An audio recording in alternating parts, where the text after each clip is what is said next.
the most important metabolic feature of HIV latent cells is downregulated glycolysis. And it makes sense. It makes sense.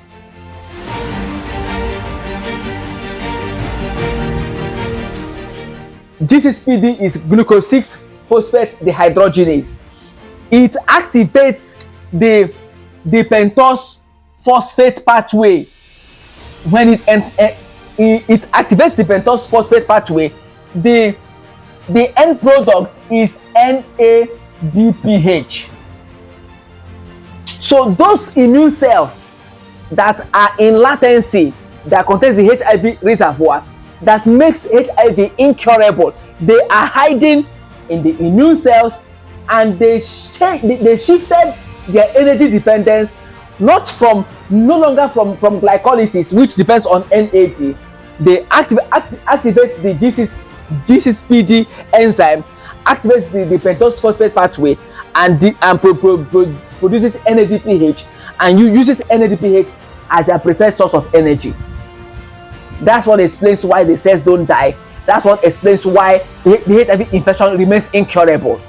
And as long as those cells are latent, they cannot be targeted by the immune system. They cannot be targeted by the antiretroviral drugs.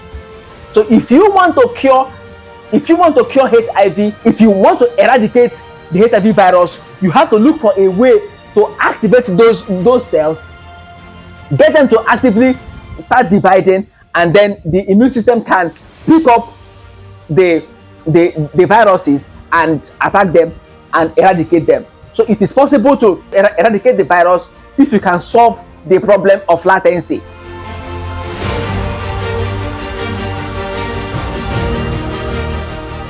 And the virus is smart. It suppresses NAD, and when it does, it frustrates glycolysis. If glycolysis is arrested, the cell goes into latency. And if the cell is latent, you cannot cure HIV infection. This makes sense. So that's why in one of the supplements we recommended, it is going to increase NAD levels. When you increase NAD levels, you restart glycolysis in those immune cells that are hiding the virus. And when you restart the glycolysis, you expose the virus, you expose them from their hiding, and then they can be eradicated.